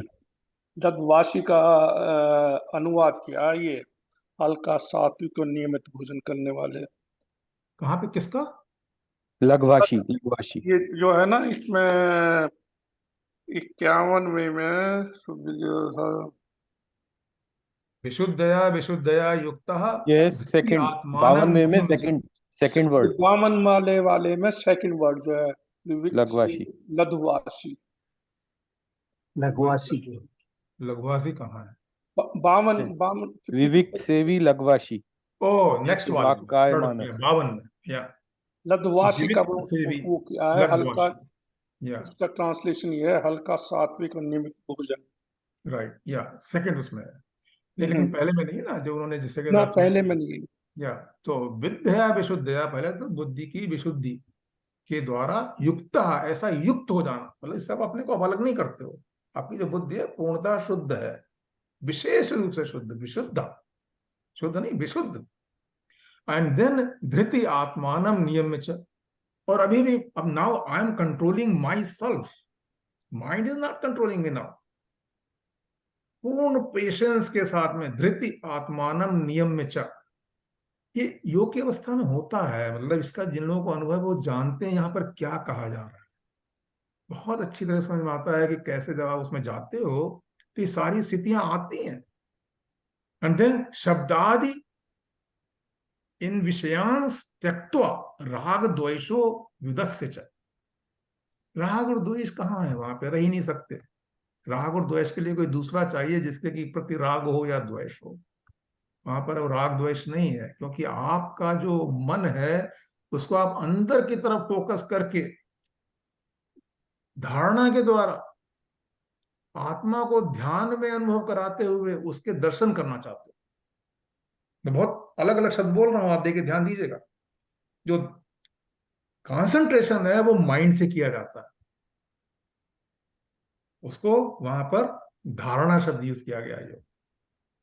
जब वो कंसंट्रेशन किया जाता है तब वो ध्यान में परिवर्तित होता है, तत्र प्रत्येकतांता ध्यानम, जब माइंड इतना ज्यादा फोकस होने लगे कि आप बैठे अंदर, आपने किसी जो भी है ओम या जो भी आप जिस चीज पर भी आप, क्योंकि माइंड को फिजिकल चीज चाहिए, माइंड को उसके आगे क्या है उसको समझना उसके बस का काम नहीं है, आत्म तत्व को नहीं समझ सकता माइंड, और परमात्म तत्व को नहीं समझ सकता। तो आत्मा को कोई चीज ऐसी, शरीर में इंद्रियों को, मन को एक ऐसी चीज चाहिए जिसपे कि वो जा सके, फोकस कर सके। तो इसीलिए जो धारणा है उसमें कहते हैं देश बंधस्य चित्तस्य धारणा, किसी एक जगह पर मन को बांध देना धारणा कहलाता है, चित्त को एक देश में बांध देना, X Y Z and T mathematical term में, X Y Z is the some coordinate system, कोई चीज और उसे एक टाइम, इसमें शरीर को ध्यान में बैठते हुए बांधना बार बार बार बार। जब आप धारणा करते हो तो वो ध्यान में परिवर्तित होता है, मतलब एक ऐसी स्थिति आ जाए कि मन जो है उसमें चला गया, ओम में या उसके गुणों में जो भी है, उसके बाद में आत्म तत्व अंदर जो है वो अनुभूति अनुभव शुरू हो जाती है, तत्र प्रत्येक तानता ध्यानम।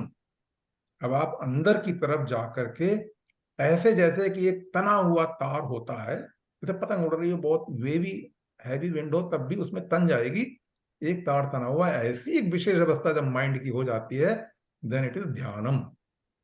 जो एग्जाम्पल के लिए मैं आपको फिजिकल फॉर्म में हनुमान जी, आप कभी बात करो राम, कुछ और है ही नहीं उनके जीवन में, राम मीन्स एक ऐसा मन जो कॉन्टिन्यूअसली अपना जो भी श्रेष्ठ, जो भी मेरा सोर्स है उसमें लगातार लगा रहता है, और उस अनुभव में सारी दिव्य शक्तियां उनके सामने हैं, उनके पास है, उनका कोई उनके लिए महत्व तब तक नहीं जब तक राम का कार्य नहीं होगा, जब तक परमात्मा नहीं चाहता मुझे नहीं करना कुछ भी, मैं निष्कर्म सिद्धि हो चुकी है, ज्ञान की पराकाष्ठा हो चुकी है, मैं सिर्फ उसको जानना चाहता हूं, उसको अनुभव करना चाहता हूं जो मेरा है, परमात्मा तत्व राम। एक वो विशेष अवस्था हमारे यहाँ ग्रंथों में बताई गई हनुमान जी की। तो उस अवस्था में पहुंचने में न राग है न द्वेष है, ये शब्द आदि जो इंद्रियों के विषय हैं उनसे बहुत परे आप निकल चुके हो, जो विषय हैं उनसे आप बहुत आगे निकल चुके हो। ये सब अवस्थाएं जब आती हैं तब विविक्त से भी लघ्वाशी, तब वहां पर जाकर के आप, क्योंकि आपको पता है योगी लोगों को वैसे भी अंदर से भोजन का उतना जो भोजन शरीर के लिए चाहिए होता है ना, ही बियॉन्ड।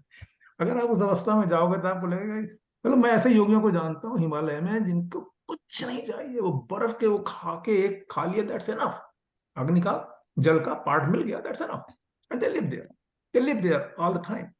तो उन लोगों के पास ऐसी अवस्था में पहुंच जाना जहां पर कि बहुत ही निमित्त मात्र को भोजन चाहिए हो, एक विशेष अवस्था। और ध्यान योग परो नित्यम वैराग्यम समुपाश्रिता, उस ध्यान योग में, अब देखिए योग में भी बहुत तरह के योग बताए, कर्म योग, ज्ञान योग, भक्ति योग, ध्यान योग। उस ध्यान योग परो नित्यम, ये नहीं कि आज किया कल बोले अच्छा ऐसा है, आज आराम कर लेते हैं, संडे है मंडे को करेंगे, फिर नहीं, नहीं ऐसा नहीं है। It's a continuous process. आत्मा के लिए समय और XYZ कोऑर्डिनेट की मीनिंग कुछ नहीं होते, वहां पर सिर्फ है, बस दैट्स इट, है और कुछ नहीं होगा, दैट्स कॉल्ड इटर्निटी। तो उस अवस्था में जब आप पहुंचोगे तो ध्यान योग परो नित्यम वैराग्यम समुपाश्रिता। और वैराग्य मतलब राग से रहित, तो आप पहले कहे ना राग द्वेषो विदस्य च, तो उस राग को पहले से ज्यादा नहीं प्रकट नहीं कर लेना फिर से। तो हमारे यहाँ कहानियां हैं कि वो विश्वामित्र जी ने वो किया, उन्होंने मेनका को भेज दिया, इंद्र ने था, वो कहानी यही है कि जब मनुष्य मन से ध्यान करते करते मन से बियॉन्ड जाने की कोशिश करता है, तो उस समय जो मन का राजा है इंद्र, वो आपको सबसे ज्यादा लालच देने की कोशिश करेगा ताकि आप आगे नहीं जाओ, आपको गिराता है नीचे। केनेशितम प्रेषितम मनः पतति, वो आपको प्रकृति का जो सूक्ष्म सूक्ष्म रूप है वो आपको फिर से नीचे लाने की कोशिश करता है, सिद्धियां दे देगा, निधियां दे देगा ताकि आप यहीं रहो, है ना। लेकिन जो उसके आगे चला जाता है, जो ब्रह्म प्राप्ति की अनुभूति में जाना चाहता है, उसके लिए कहा गया है कि वैराग्यम समुपाश्रित। एक होता है राग, एक होता है वैराग्य, विशेष रूप से राग से रहित हो जाना। तो उस अवस्था में जाके और फिर अहंकारम बलम दर्पम कामम क्रोधम परिग्रहम, ये जितने भी इस मन के अंदर की बीमारियां हैं, कमजोरियां हैं, आसक्ति है, उसके अंदर उठती हुई लहरें हैं, उन सबसे अपने को अलग कर दे। विमुच्य निर्ममः शांतो ब्रह्म भूयाय कल्पते, ये कितनी बड़ी बात कही है यहाँ पर। इन सबको छोड़ करके निर्मम, नथिंग इज माइन, निहिमम, ममता से रहित। ममता का मतलब है कि this is mine, I done.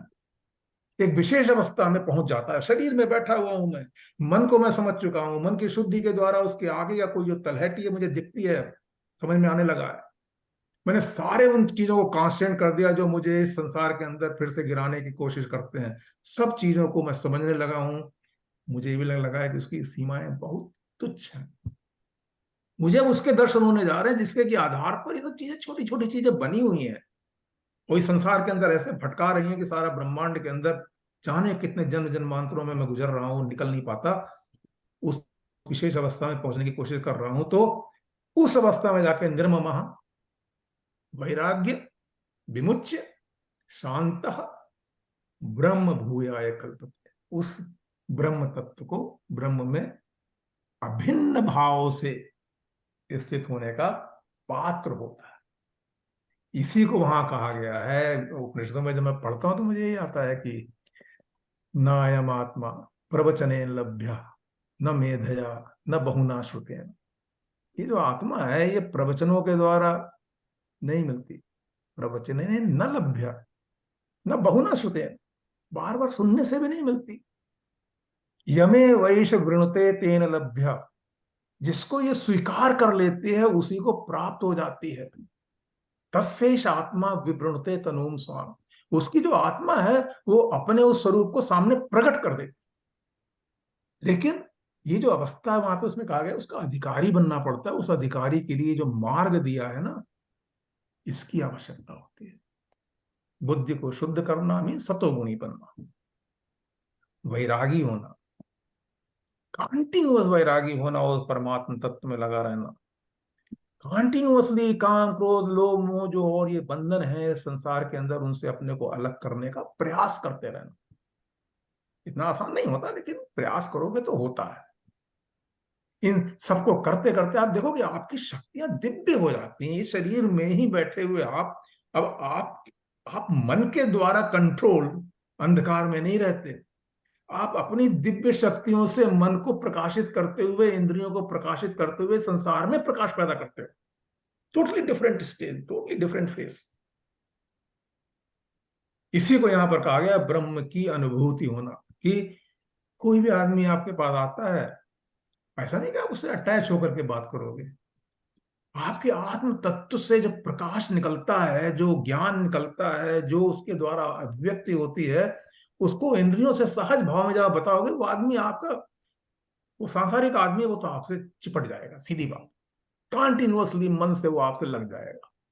साधु संत उसका फायदा उठाते हैं आजकल। चलिए, थोड़ा थोड़ा टाइम चेक है, कुछ ही मिनट रह गए हैं। या आप चलिए, आप ले लीजिए, मैं तो भाई हो गया जो होना था। अरे मैं थोड़ा सा एक रिमाइंडर दे रहा हूँ, सब लोगों को मालूम ही है। नहीं, मैंने ध्यान नहीं दिया था, जो उधर 10:56 हो गया यार। जो वो हमारे अंदर 3 इंस्टिंक्ट होते हैं, 3 लेवल के ऊपर, मनुष्यों में खासकर। तो वो तीनों लेवल पे, मतलब एक फिजिकल लेवल पे, एक जिसको मन होता है, मन के लेवल पे, एक बुद्धि के लेवल के ऊपर, ये 3 इंस्टिंक्ट होते हैं हमारे। तो फिजिकल लेवल का इंस्टिंक्ट जो है वो हमारे सामने इस तरह से आता है नजर, कि वो फिजिकलिटी में, अगर आप फिजिकल लेवल पे देखें तो आपका शरीर जो है जब भी बीमार होता है तो वो अपने आप को ठीक करने की कोशिश करता है। ये इंस्टिंक्ट है ये इसका, ये आपको कोई सिखाना नहीं पड़ता कि शरीर तो बीमार हो गया, अब अपने आप को ठीक कर, ऐसा नहीं करता। एक इंस्टिंक्ट है शरीर के अंदर। दूसरा इंस्टिंक्ट शरीर के अंदर होता है कि वो अपने आप को रेप्लिकेट करना चाहता है, अपने आप को दोबारा बनाना चाहता है। और ये जो दोबारा बनाना है, इसी इसी से प्रोजीनी, मतलब जिसको कहते हैं कि रीबर्थ, अपना बच्चे वगैरह जैसे पैदा होते हैं, तो ये भी एक इंस्टिंक्ट है। ये दोनों इंस्टिंक्ट हैं शरीर के लेवल के ऊपर। मन के लेवल के ऊपर भी एक इंस्टिंक्ट है। ये मन जो है वो हमेशा खुश रहना चाहता है, हैप्पीनेस, जॉय, ये चाहिए उसको। कभी दुखी करो तो मन बड़ा वो दुखी हो जाता है, तो वो दौड़ता है कि किसी तरह से दुख से दूर दौड़ूं और मैं सुख की तरफ भागूं। ये इंस्टिंक्ट है उसका, मन का। हम भी मन को भी नहीं सिखाते कि अरे भाई दुख की तरफ मत जा, सुख की तरफ जाओ, ऐसा नहीं सिखाते, वो अपने आप भागता है। तीसरा इंस्टिंक्ट होता है बुद्धि के लेवल के ऊपर। वो बुद्धि के लेवल का इंस्टिंक्ट है कि वो आपको अल्टीमेट ट्रुथ, जो एब्सोल्यूट ट्रुथ है, वो जानने की कोशिश करता है। बुद्धि कभी सेटिस्फाई नहीं होती। जब उसके सामने कोई क्वेश्चन आता है, बुद्धि उसके एनालिसिस करती है, कंक्लूजन में आती है, और अगर उसमें थोड़ा भी डाउट रह जाएगा वो आगे बढ़ती जाती है, क्योंकि बुद्धि का इंस्टिंक्ट है कि वो ऐसे आंसर तक, ऐसे लेवल तक जाए जो एब्सोल्यूट ट्रुथ हो। ये बुद्धि का इंस्टिंक्ट है। अब ये तीनों इंस्टिंक्ट जो है, जो ये जो इसको हम बोलते हैं कि ये प्रोजेक्शन है, ये 1-2 मिनट एक्स्ट्रा लग जाएंगे, माफी चाहता हूँ। तो जो शरीर के इंस्टिंक्ट है, जिसके अंदर हमने क्या बोला, सेल्फ करेक्शन, जिसको ठीक करना अपने आप को, एंड सेल्फ डुप्लीकेशन, ये इंस्टिंक्ट हैं जो पॉइंट करते हैं कि शरीर के लेवल के ऊपर immortality is the instinct. Instinct of immortality forces the body to correct itself and to recreate. अभी वो नेचर से बाध्य है, तो इसलिए वो इतना नहीं है कि इमॉर्टल हो जाएगी, बट इंस्टिंक्ट उसका जो है उस तरफ पॉइंट करता है। मन का इंस्टिंक्ट जो है, जो सुख की तरफ या खुशी की तरफ या हैप्पीनेस की तरफ जाने का, वो इंस्टिंक्ट है उसको एब्सोल्युटली ब्लिस की तरफ रहना है। ये भी इंस्टिंक्ट है, बट नेचर के अंदर बाध्य है। थोड़ी थोड़ी देर की खुशी मिलती है, थोड़ी थोड़ी देर की शांति मिलती है। बुद्धि का जो इंस्टिंक्ट है एब्सोल्यूट ट्रुथ के लिए, वो इंस्टिंक्ट जो है वो कंटिन्यूअसली वो सर्च करती है बुद्धि आंसर को, जो जो हमको आंसर मिले, जो एब्सोल्यूट आंसर। ये आंसर जो है एब्सोल्यूट ट्रुथ के लिए है, ये इंस्टिंक्ट जो है। तो ये तीनों लेवल के इंस्टिंक्ट जो है, immortality, permanent bliss and absolute truth, ये तीनों के तीनों इंस्टिंक्ट ये ब्रह्म का प्रोजेक्शन है शरीर के और मन के और बुद्धि के थ्रू। शरीर, मन और बुद्धि के थ्रू ये तीनों इंस्टिंक्ट जो है ये प्रोजेक्शन है उस ब्रह्म के, क्योंकि ये तीनों चीजें immortality, absolute bliss and absolute truth, ये तीनों हम पाते हैं कहाँ, किस स्टेज पे जाकर, ब्रह्म की स्टेज पर जाकर। मगर शरीर में ये तीनों इंस्टिंक्ट आते हैं। अब अभी जो विशुद्ध बुद्धि की बात हो रही है, तो इसमें बुद्धि के उस इंस्टिंक्ट को जो एब्सोल्यूट ट्रुथ का सर्च करता है हमेशा, उस इंस्टिंक्ट को जब जब हम अनबायस्ड रखते हैं, क्या होता क्या है कि ये सारे इंस्टिंक्ट जो है हमारे संसार के अंदर बायस होना शुरू हो जाते हैं।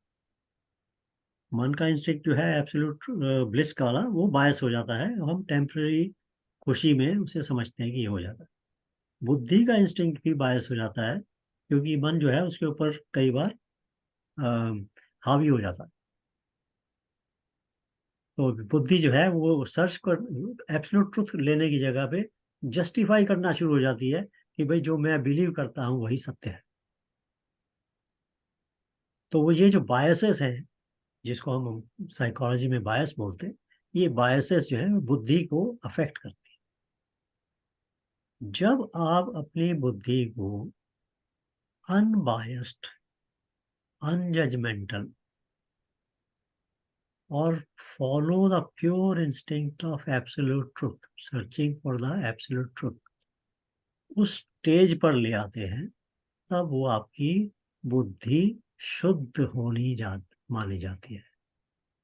यानी बुद्धि जो है, अब वो बुद्धि जो है एब्सोल्यूट ट्रुथ को देख पा सकती है, क्योंकि जब तक वो उसको देख नहीं पा सकी, जब तक बायस है तब तक वो देख नहीं पाती, क्योंकि बायस में वो उसको यही जस्टिफाई करती रह जाती है कि भाई जो मैं कह रहा हूँ वो ठीक है, ये जो मैं सुन रहा हूँ वो ठीक है, जो मैं विश्वास करता हूँ वो ठीक है।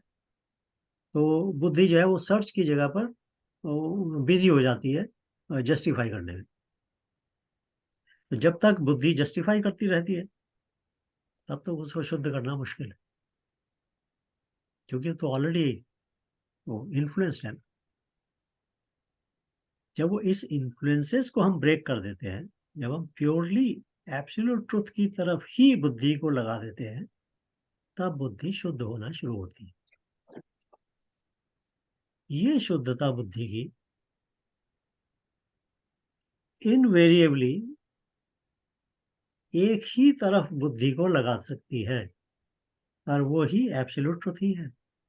उसी तरफ ही जा सकता है बुद्धि का वो बुद्धि, और कहीं जा ही नहीं सकती है वो।